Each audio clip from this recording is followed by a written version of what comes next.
हिम्मत, सरफरोशी, जज्बा ईमानी। कारगिल की बर्फ पोश चोटियों में 24 किलोमीटर दुश्मन के इलाका में घुसकर पाकिस्तान का दिफा करने वाले सरफरोशों की सच्ची दास्तान। टारगेट कारगिल।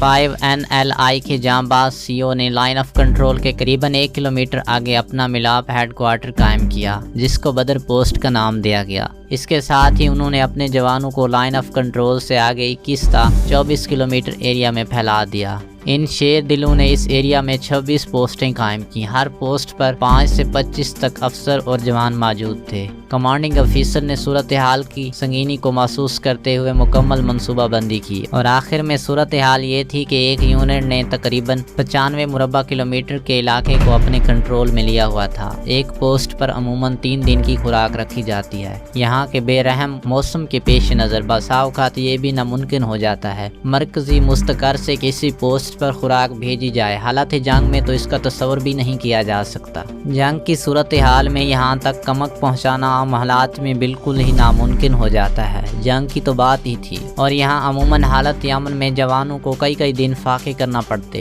खसूसन खुले आसमान तले मौजूद जवान और अफसर खाना पकाने के लिए फ्यूल टैबलेट्स ही इस्तेमाल करते थे, जो एक ख़ास मुद्दत के बाद ख़त्म हो जाती हैं। 13NLI को 18 किलोमीटर पर फैले एरिया की हिफाजत मुमकिन बनानी थी। उन्होंने काफिर पहाड़ी के गिर्द 3 पोस्टें कायम कर ली थी। 31A की रेजिमेंट वांकू में थी, जहां वो बराह रास्त दुश्मन की तोपों की जद में रहते थे, और सारी रेजिमेंट एक बड़े पहाड़ी तोदे के नीचे छुपकर दुश्मन का मुकाबला करती थी। जब भी वो अपनी कमीन गांव से निकलते, इन पर दुश्मन फायरिंग शुरू कर देता। इसलिए इनकी तमाम नकलो हरकत रात के अंधेरे में होती थी और हर लम्हा अपनी जान हथेली पर रखकर ही वो यहाँ मौजूद थे। इस लड़ाई का एक अहम किरदार 24 सिंध रेजिमेंट भी थी, जिसे जनवरी 1999 में डूमेल सेक्टर की हिफाजत के लिए बुलाया गया। इस महाज की चौड़ाई करीबन 45 किलोमीटर है, जिसे कर्नल तहर अकबर ने 3 हिस्सों में तकसीम कर दिया। इस शेर दिल यूनिट ने 15 हज़ार फुट की बुलंदी पर 8 पोस्टें बनाई, जहां आम हालात में ऑक्सीजन की कमी की वजह से सांस लेना भी दुश्वार हो जाता है। इनके दाएं बाएं 12 और 10 NLI तैनात थीं।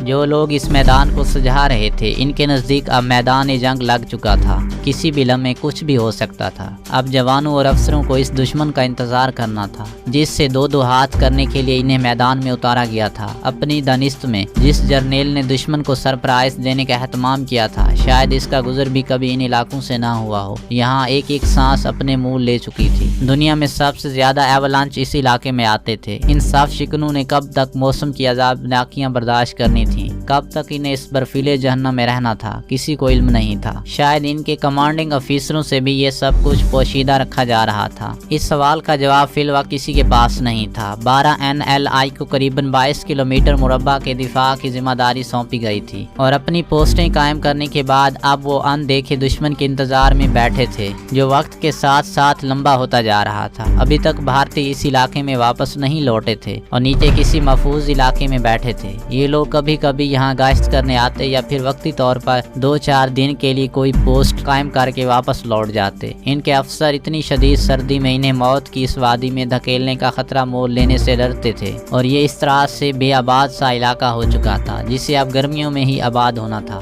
भारतीय फौजियों के बरक्स पाकिस्तानी अफसर और जवान इस बिलाखेज मौसम का जबर बर्दाश्त करते इंतजार का करब समेट रहे थे। दिन को तो नींद का तस्वर ही नहीं किया जा सकता था। रात को ये खौफ इनके लाशऊर में हमेशा मौजूद रहता कि किसी भी लम्हे कोई एवलांच आ जाएगा और इन्हें अपने साथ हजारों मन बर्फ तले ले जाएगा, जहां से शायद इनके प्यारों तक कभी इनकी लाशें भी ना पहुंच सकें। 24 और 25 फरवरी की दरमियानी रात एक ऐसा ही अजाब लेकर आई। 12NLI की पोजीशनों में से एक पर सिपाही सरवर और अफसर जान संतरी ड्यूटी दे रहे थे, जब उन्होंने एक बर्फानी तोदा गिरने की आवाज सुनी। अफसर जान का ताल्लुक इसी इलाके से था, इसलिए इस खतरे को इसके एहसास कानून ने सबसे ज्यादा और सबसे पहले महसूस किया। इसने अपने करीबी साथी सरवर को, जो कुछ फासले पर दूसरी सिमत पहरा दे रहा था, आवाज देकर अपनी तरफ मुतवज्जह करते हुए इस खतरे का एहसास दिलाना चाहा। सरवर सरवर लानी आ गई। इसने अपने फेफड़ों की पूरी ताकत से चिल्लाते हुए कहा, سرور نے چونک کر اس طرف دیکھا۔ وہ دیکھو، اس نے ہاتھ کی انگلی سے دور اوپر اشارہ کیا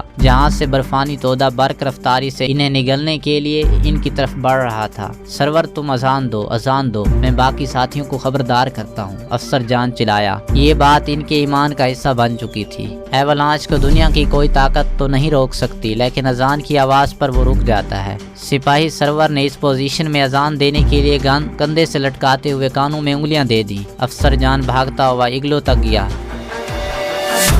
تو دوستو یہ تھی ہماری آج کی ایپیسوڈ۔ امید کرتے ہیں کہ آپ کو ہماری کہانی پسند آئی ہوگی۔ جانے سے پہلے اس ویڈیو کو لائک کیجئے اور شیئر کرنا مت بھولیے۔